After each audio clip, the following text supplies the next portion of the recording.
Ladies and gentlemen, and welcome back into another edition of Keytime Sports. Please like, comment, share, subscribe to Keytime Sports on YouTube, and also go and follow my other show, Key City Sports, on Instagram. So, the college football AP Top 25 rankings have just came out. They came out Monday.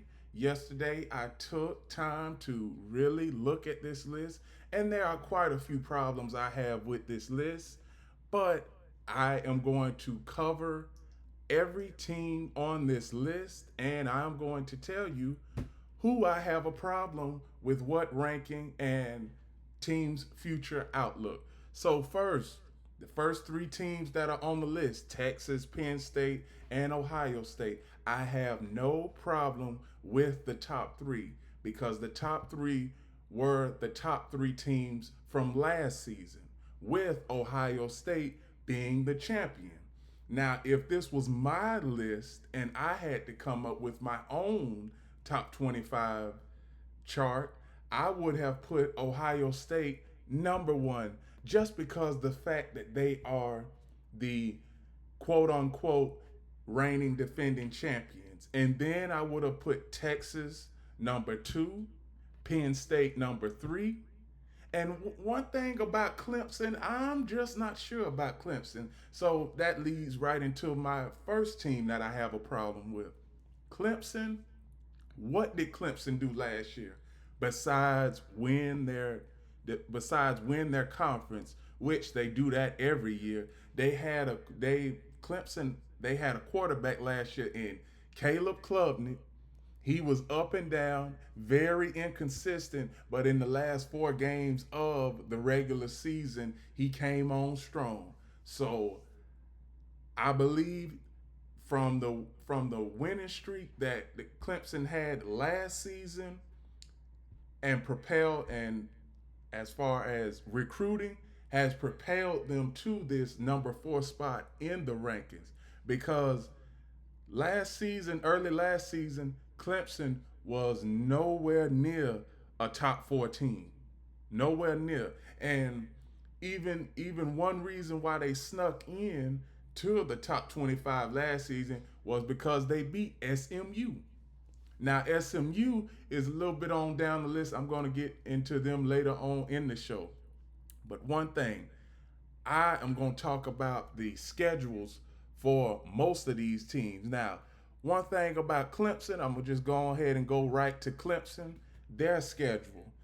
Now, we see that their schedule, they have LSU on their schedule first. Now, I'm going to get into LSU later on in the show, but I believe Clemson, they have a chance to beat LSU.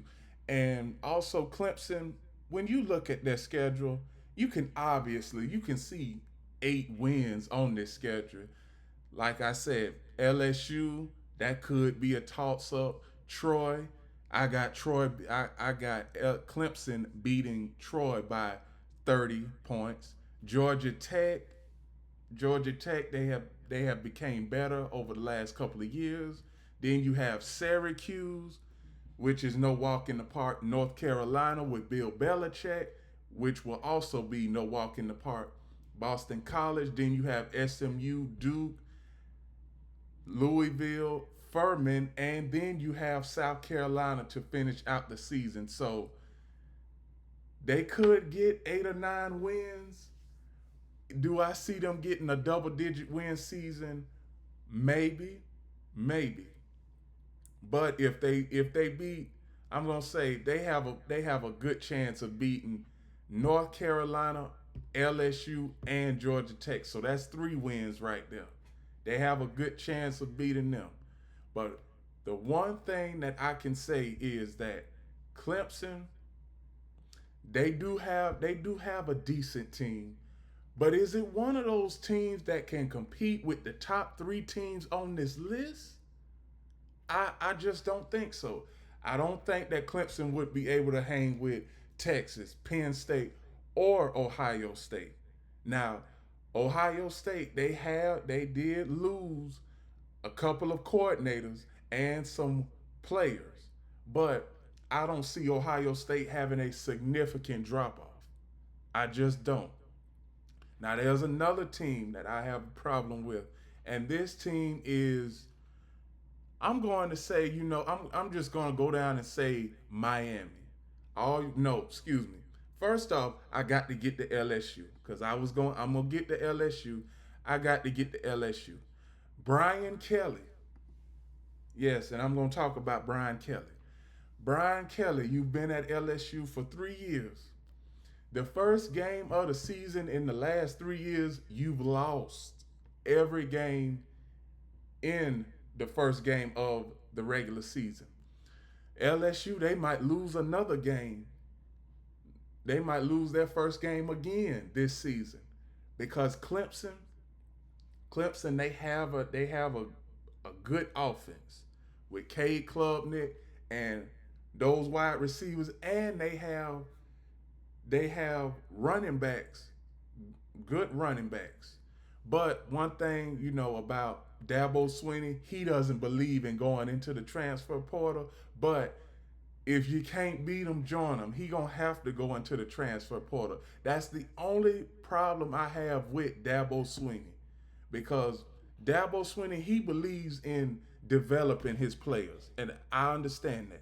Player development is critical, but if you have a player that wants to go to Clemson, wants to come to Clemson, and he believes that he is the missing piece to your puzzle and you can win a championship, why turn that player away? But that's only me. That I'm not Dabo Swinney. So I think Dabo Swinney, he is a bit too old fashioned for this day and time. That's what I think. He's a bit too old fashioned. So now back to LSU. Brian Kelly. What have you done since you've been at LSU?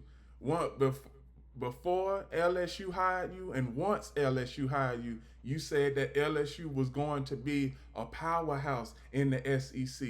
And LSU has been nothing but an average to below average team. Your defense can't do nothing. Your offense pretty much carrying your defense. And also, you can't hold a lead late in the fourth quarter. It has happened constantly throughout your tenure. Brian Kelly, LSU, do they need to find another head coach? They might need to. And the LSU, the boosters, I wouldn't be surprised if they start closing up their wallets by the time the middle part of this season comes, because LSU lost to my Gators last year, which was great, and I'm gonna get to the Gators a little bit in a little bit in the show. But if you lose to Clemson, then you lose to Ole Miss, you lose to Alabama, and you also lose to Oklahoma, four subpar teams that you are better than, you might get fired, Brian Kelly. More than likely, you gonna get fired because four teams that are subpar. Well, excuse me, three, because we know Ole Miss with Lane Kiffin, they have a dynamic offense too. So three teams that are on your schedule, and if you find a way to lose to those three teams, you gonna get fired. But as far as LSU, I could see LSU winning. I could see LSU winning 8 or 9 games. I'm not gonna say that they're gonna win 10 games, because they have Alabama on their schedule, Texas A&M, Oklahoma.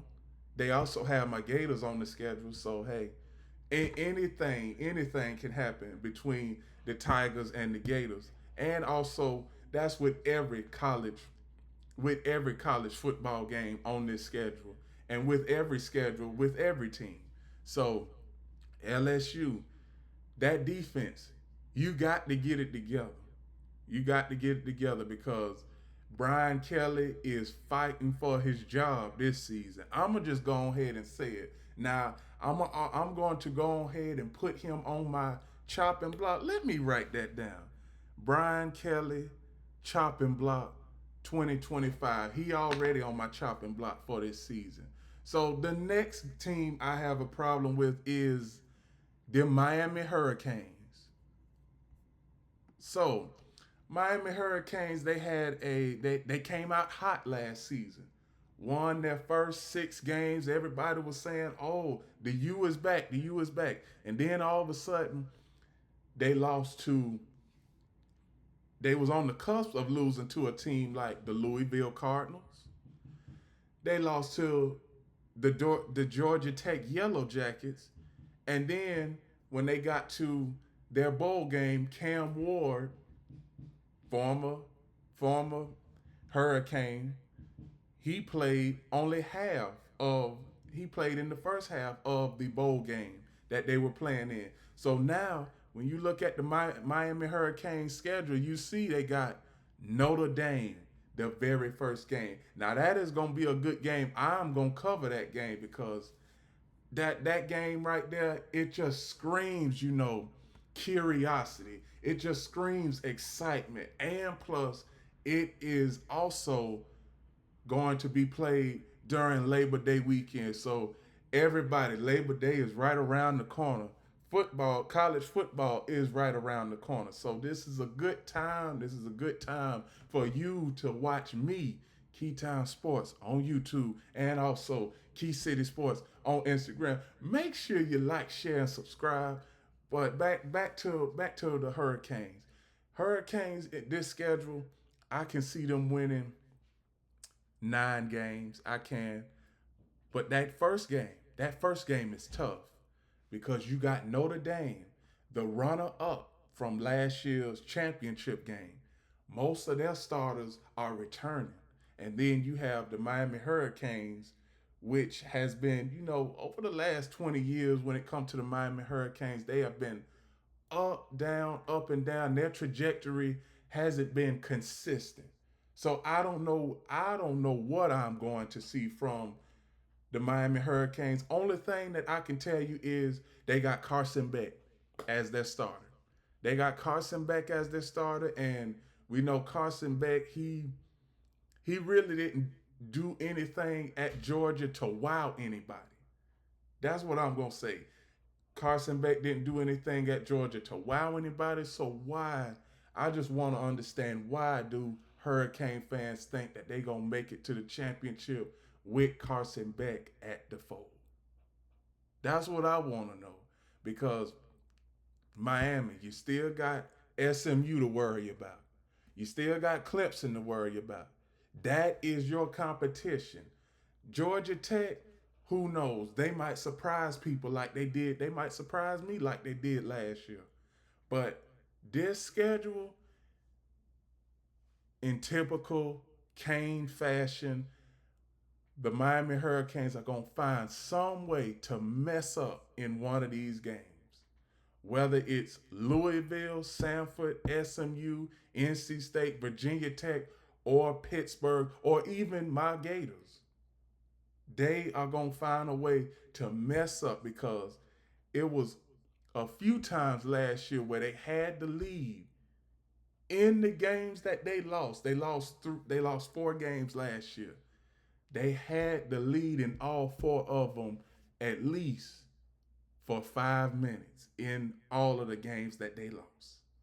So they don't have the kind of team, they didn't have the kind of team last year that was able to finish games. Do they have the kind of team that can finish out games this year? We gonna see starting August 31st. We are. The next team that I have a problem with when it comes to the top 25 is, and I'm going to go ahead and say South Carolina. South Carolina had a subpar season last year. They had a sub 500 record.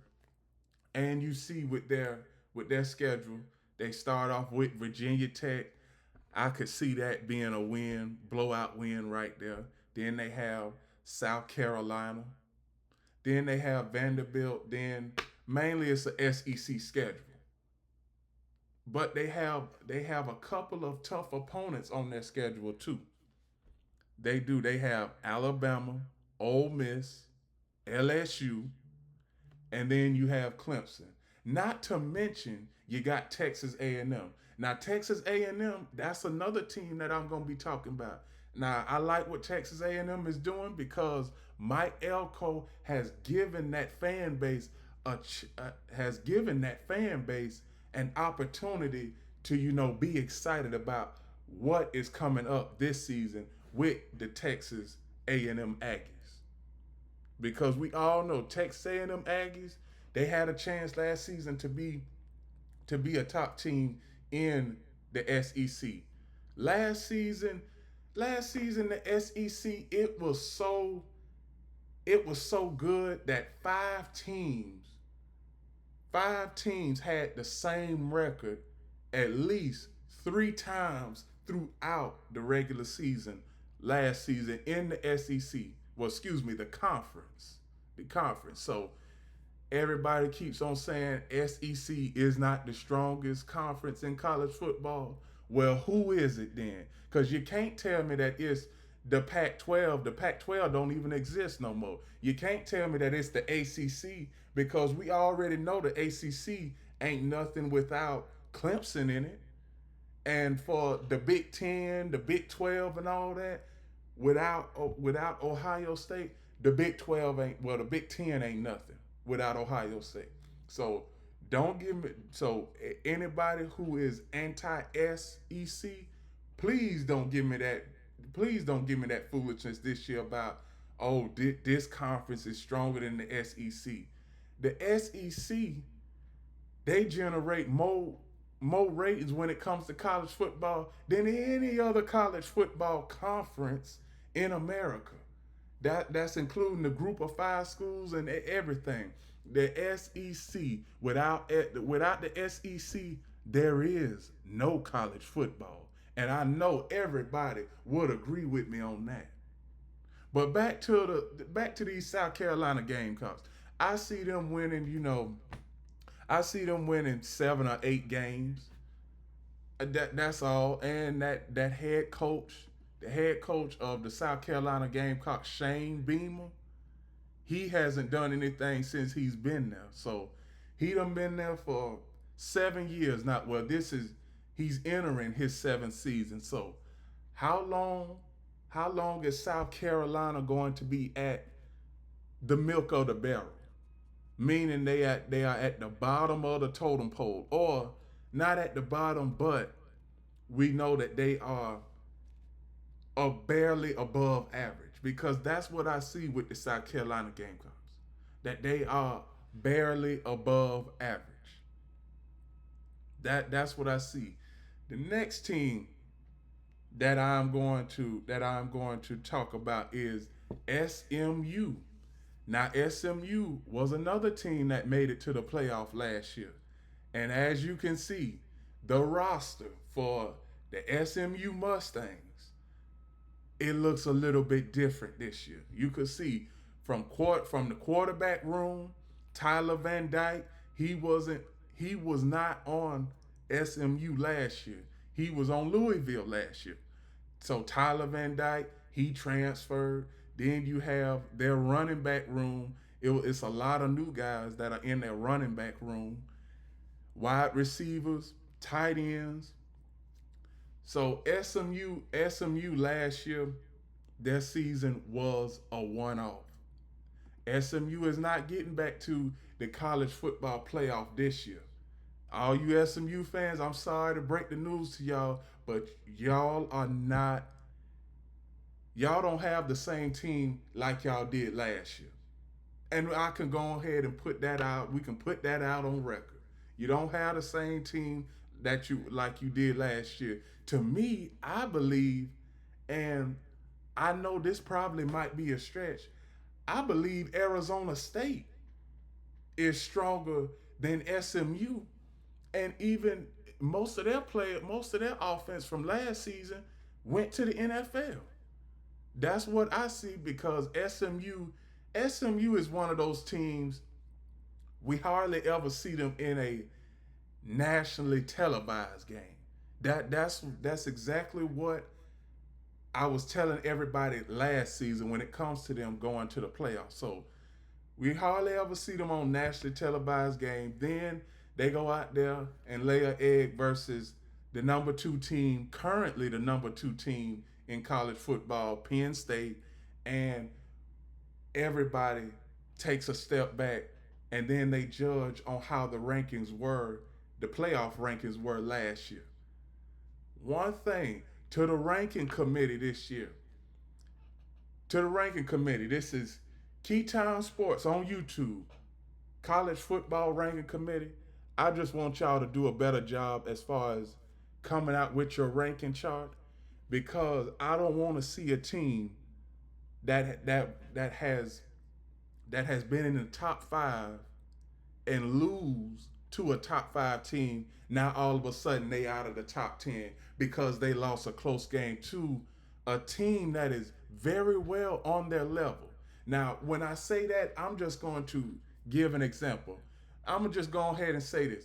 Let's say that the Texas Longhorns and the Clemson Tigers, they play 1 week to decide the college football playoff. Now, if Clemson wins, I don't want to see Texas go from 1 to all the way down to 11 or 12 because the rankings committee, they have had the tendency to do that over the years. Because remember, I just want everybody to know, remember when Oregon and Ohio State played last year? This was before the playoff game. When they played in week 7, Ohio State was top 5, Oregon was in the top 10, but somehow once Ohio State lost, Oregon shot all the way up to number 2, and then you had Ohio State at number 6 or 7.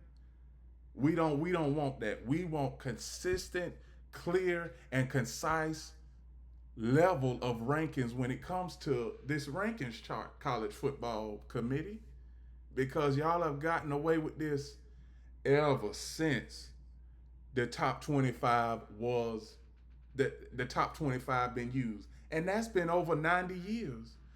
AP Top 25, it started back in 1935. So 1935 up until now, that is exactly 90 years. I believe it started maybe a few years earlier, but I know I'm in the right ballpark when I say 90 to about 95 years. But back to what I was saying about SMU.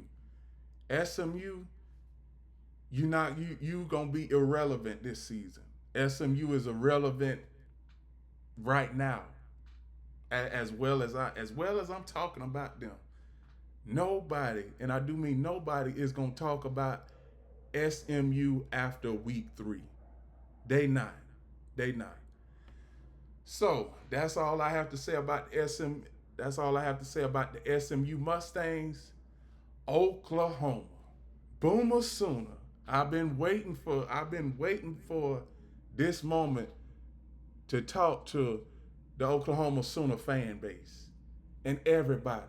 They was just praising Brett Venables. They was praising him. Oh, he is gonna rejuvenate Oklahoma football. He is gonna do this. He is gonna do that. He is gonna make us one of the top powerhouses in college football. He has been there for 4 years. And outside of maybe one winning season, what has Brett Venables done? Nothing. That's the answer. That's the answer that I want everybody. That's the answer I want everybody to say when it comes to Oklahoma. Oklahoma, they haven't been a powerhouse team since I was 7 years old. 7. That was the last time. That was the last time Oklahoma was a powerhouse, along with Florida. Now, Florida, we are on our way back, but I got to get back to these Boomer Sooner fans. Boomer Sooner is not going to have a good season this year. Boomer Sooner, you gonna be out of the playoffs real soon. I'm thinking about maybe week 7 or 8. I believe that's gonna be the death burial for the Oklahoma Sooner season. I hope I'm wrong, because y'all in the SEC and y'all got to represent the SEC better than what y'all been representing it as the last couple of years. So, Brett Venables, 4 years, you haven't done anything outside of that 1 year with Dylan Gabriel at the helm where you won 10 games, you were 10-2, and you lost in the you lost in the playoffs.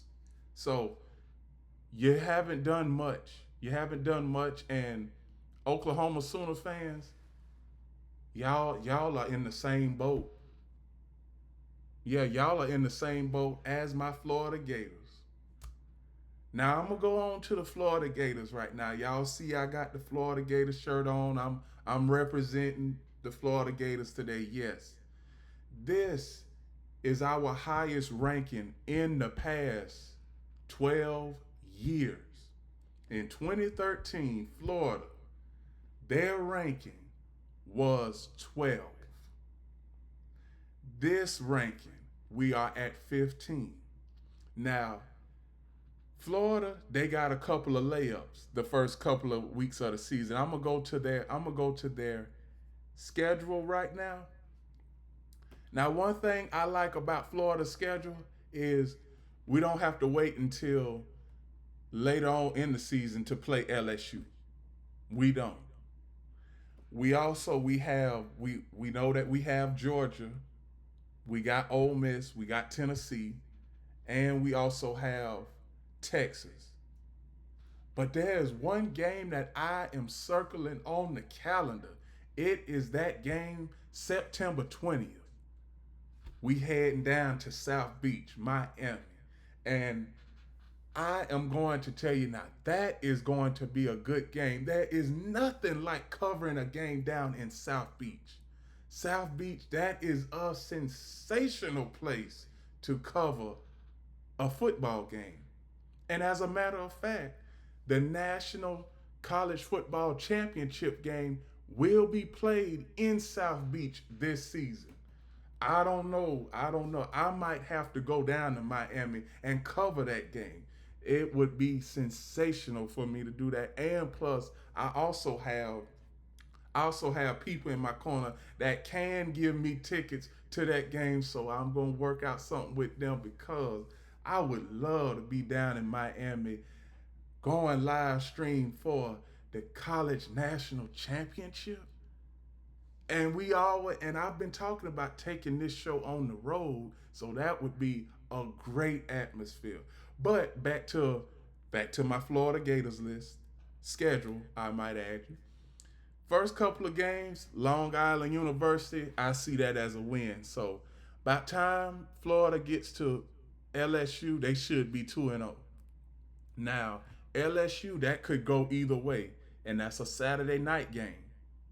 Saturday night games early in the season when it comes to LSU, it feels different because it feels like that you can go in there and you can steal a game.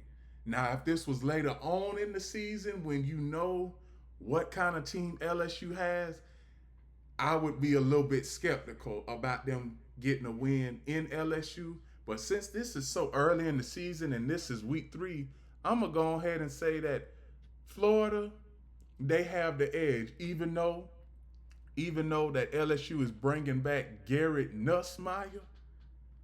Still, I'm gonna give my Gators the edge because LSU has a tendency to slip up in games like this. They slipped up last year in the very same game versus my Florida Gators. If LSU would have won that game last year, they would have been able to at least have a chance at being in the college football conversation. Well, excuse me, playoff conversation.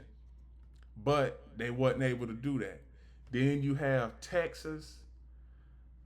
Now, Texas, one thing I can say about Texas, if this was in Austin, Texas, I would say the Gators, they don't have a chance. But since the Gators are in the swamp at home, I'm going to give them a fighting chance. Like I said, I am a Gators fan, but I have to also be a realist when it comes to these matchups. I do. I have to be a realist. Now, The one game, the one game that I really, really want Florida to win is that game versus Georgia. Because our neighbors to the north, they have been I can tell you, the Georgia fan base, when it comes to Georgia Florida week, I get so many haters during that week when it comes to the Georgia Bulldogs. You get anti-haters, anti-Florida Gator fans. You get Georgia diehard Bull fans, and I just want Florida. Florida, can we beat Georgia this year, please, please? So I could just have 1 year of silence when it comes to talking about the Georgia Bulldogs. Now the Georgia Bulldogs, they might have a little slippage this year, but the same thing still the same thing is still going to go on. I still am skeptical about that secondary for the Georgia Bulldogs. They have had secondary problems over the last 5 seasons. 5 seasons they have had secondary problems. Now, one thing, if Florida can attack the Bulldogs secondary, they'll have a chance at winning this game. And plus, they might have to have a couple of trick plays in that playbook package because Georgia Bulldogs, another top five team, they currently are ranked at number 5. So now we get to the point, the later half of the season when it comes to the Gators and Kentucky. Now Kentucky, they should be able. Now Kentucky, Gators should be able to win that. But one thing, Ole Miss, that's gonna be a tough game. Tennessee, we got to see where Tennessee is at the end of the season before I start going that far. Florida State, you already know how Florida State is. Florida State, they had a 10-loss season last year. So all you Florida State fans, I don't want to hear nothing. I just don't want to hear nothing because you had a losing season last year, and you pretty much Florida State fans, you pretty much about to receive a beatdown to the hands of the Alabama Crimson Tide. You are. I'ma just go ahead and put y'all down. Y'all are already 0-1, and you haven't even played the first game yet. You haven't even played. Now the next team that I have a problem with is, Indiana. Indiana, they pretty much is another team just like SMU that surprised everybody last year, but when it came to those top-notch games that they needed to win to get to the playoff, they pretty much crumbled like a cookie. They did. Now, the Indiana Hoosiers, to me, they have a cupcake schedule. I mean, when y'all look at this schedule, how many games do you think that they are going to lose? Not win, just lose. Only thing I could see the Indiana Hoosiers winning 9 games and losing versus Illinois, Oregon, and Penn State. That's who I see because every other team on their schedule, it's not even playing on their level. Old Dominion, win there. Kenshaw State, win there. Indiana State, win there. Iowa, now Iowa, possibility. They can ruffle up some feathers with Indiana Hoosiers, but in the end, I believe Indiana Hoosiers, they have the better offense. Michigan State, we don't know how they are going to look. UCLA, possibly a loss there because Nico Emiliava is the starter for UCLA. Maryland could be another blowout win there. Penn State. Penn State is already tough. When you have any of the top 10 teams on your schedule, that's gonna be a tough outing. Then you finish the season with Wisconsin and Purdue, games that could go either way. So Indiana, you're not making it back to the college football playoffs, so you can just go ahead and just, stop having your expectations so high. You want to have realistic expectations. You do. You do. The last team that I'm going to cover, I pretty much, hit most of the teams that I've had a problem with. Yeah, I pretty much hit most of the teams that I've had a problem with. I mean, the only other team I can see is Kansas State. And Kansas State, they were ranked twice last season. But when you look at their roster, they have 20 returning starters coming back, 10 on the offense and 10 on the defense. But I just don't see Kansas State, getting much higher than, I would say, 10 or 11 this season. I just don't see it because there are teams that are much stronger than them that are ranked higher than them. And as far as their defense, here's the Kansas State defense for this season.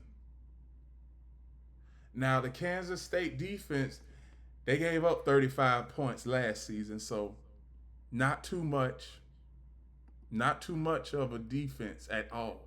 Now, the first game I'm going to be covering Kansas State's first game. It's against Iowa. Number 22 versus Kansas State. Kansas State versus Iowa State. Number 22 versus number 17.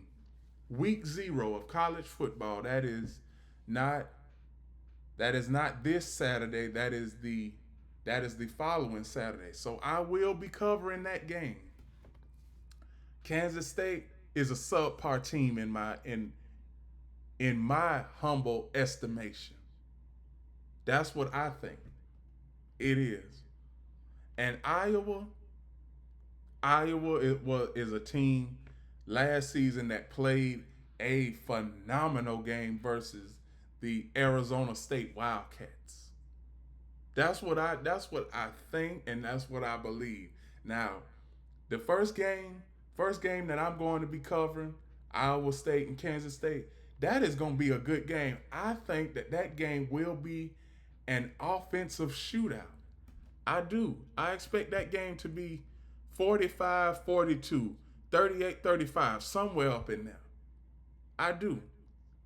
Now, my last take as far as these charts concerned, top 25, I believe 85% of this chart is right on, is accurate. Oklahoma, I don't think that Oklahoma should be there. I don't think Indiana should be there because what they put on tape at the end of last season. I don't think Miami should be at 10 because of what they finished at the end of last season. South Carolina should not be in there because nobody had South Carolina on their radar for the top 25 preseason poll. Also, Boise State, they at the bottom. So they shouldn't even be on this list because Ashton Genty is now with the Las Vegas Raiders in the NFL. There. And also, my last team, Clemson. I really want to see how Clemson do. Yeah, I really want to see how Clemson fares versus LSU, because LSU and Clemson, they're pretty much in the same boat. Have a dynamic offense, but as far as defensively, they still have trouble finishing games. So week 1, I'm so excited about week 1 for Clemson and LSU, and I'm so excited about the first game, Iowa State versus Kansas State. And with that, those are my reactions to the college football AP Top 25 poll for the 2025 college football season. Please like, comment, share, subscribe, click the notification bell to get notified of all of my reaction videos, shows, and other content. Also, please like, share, follow, subscribe Keytime Sports right here on YouTube. And also go follow my other show, Key City Sports, on Instagram. The season is right around the corner, America, world. And whatever team that you are interested in, they are about to play football on Saturdays. Now, this is the time of year where everybody starts to get happy because you have a holiday every month. You have a holiday in September. You have a holiday in October. You have a holiday in November, December, and in January. Throughout the entirety of the football season, there's at least 1 or 2 holidays every month. So you get time to kick back, relax, and be able to enjoy me give you expert analysis and also my takes on sports topics. So now I'm about to sign off, and remember, everybody, remember, the key is always on time.